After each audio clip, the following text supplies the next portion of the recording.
who has put military members, like my husband, who is deployed overseas, in danger to Paul Revere.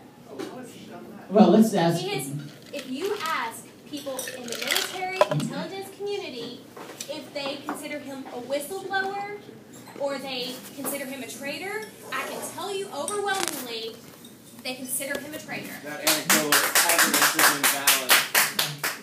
But first, let's go back to the question's an excellent one. First, who is the one who illegally deployed people abroad to fight for liberty in Afghanistan without congressional authorization that creates a far greater risk to your husband who shouldn't be there at all? He's there because of a violation of the Constitution. Secondly, what is the evidence? And we just can extrapolate at least a little bit from the Bradley Manning trial that the disclosures create great danger to safety not only of Americans but others. You may recall in the Bradley Manning sentencing phase, the government was unable to adduce any evidence that even one individual was physically injured because of the disclosures. Not one. Now, we don't know. We have some people say that what was disclosed by Mr. Snowden was the greatest danger, the greatest leakage of critical secrets in the history of the U.S. I'm doubtful of that because it was made by people who make staggering amounts of money off these contracts to spy on us. But that's certainly not proven yet. I certainly do not think the government would hesitate 1 second if they had proof that linked Edward Snowden's disclosure to a death, that it would be front-page treatment the next day. There'd be no reluctance to put it on the front pages, and I certainly haven't read anything like that, or anything insinuated like that.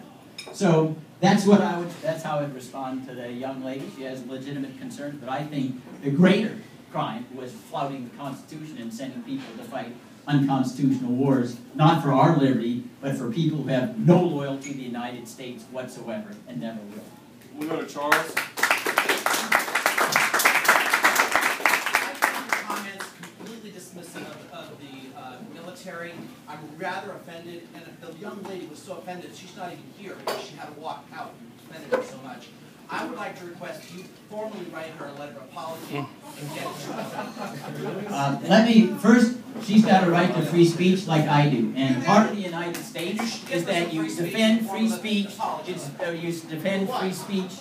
And if she is unable to respond and understand a legitimate argument, then she needs to rethink how democracy operates here. We have an order to this. He's speaking. But you're entitled to make the request, and I'll consider it. Thank you. Craig Shirley, who is a well-respected Reagan biographer, also called Snowden the modern-day Paul Revere. So how do you see this cutting across partisan lines, where we see people like Ron Wyden, the Democrat from Oregon, being supportive in the Senate, and people like Justin Amash and Thomas Massey and others, Republicans in the House, who are doing this as well. Even some more traditional conservatives like Marsha Blackburn from Tennessee, she voted for the Amash Amendment as well. Well, I think it is an unusual coalition, but seems to me the right to privacy is something that all Americans ought to enjoy. I don't think it depends upon whether you're Republican or Democrat. I think it is true that, unfortunately, many of people in the liberal crowd, because Obama's the president, are reluctant to condemn something that if George Bush was there, they would call a high crime and misdemeanor and want to impeach him for it. But listen, in politics, you make coalitions whenever you can. And I do think that that kind of coalition you've described will stick after the August recess and may, enable legislation certainly passing through the House. Robbie. Yeah, I was wondering if you could speak to the international legal precedent that you feel that the U.S.'s drone actions are taking. To what extent that we are engaged in a unilateral, non-congressional sanctioned conflict in multiple nations. To what extent do you think other nations can leverage that, such as China, in order to deploy drones in foreign countries to execute political dissidents? Yeah, I think the question was, are we establishing international law principles? I'm disinclined to use it because international law is largely phony, because it is whatever you get. It's been true since the time of Thucydides. The strong do what they will, the weak accept what they must. So international law is whatever we want to make it be. But in terms of setting a precedent, yeah, we argue that anywhere that we think that there is some kind of terrorist, U.S. or not, who at some time may try to attack us, whether it's abroad or our troops are, we can use lethal force and encroach upon their sovereignty and kill someone. And we don't need to get anybody's authorization or request to do that. And that would enable, it seems to me, if take Vladimir Putin, who thinks that there's a Chechen dissident in the U.S. that we're not extraditing.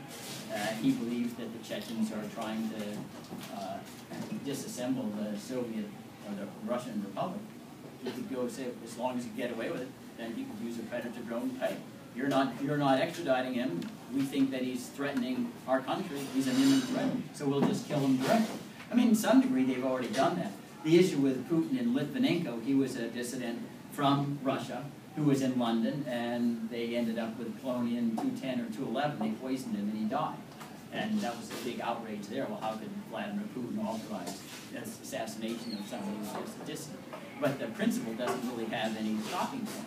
And indeed, if you ask the administration, is there any limit on what, can you articulate a limiting principle that prevents the president from killing anybody anytime he says there's a terrorist threat?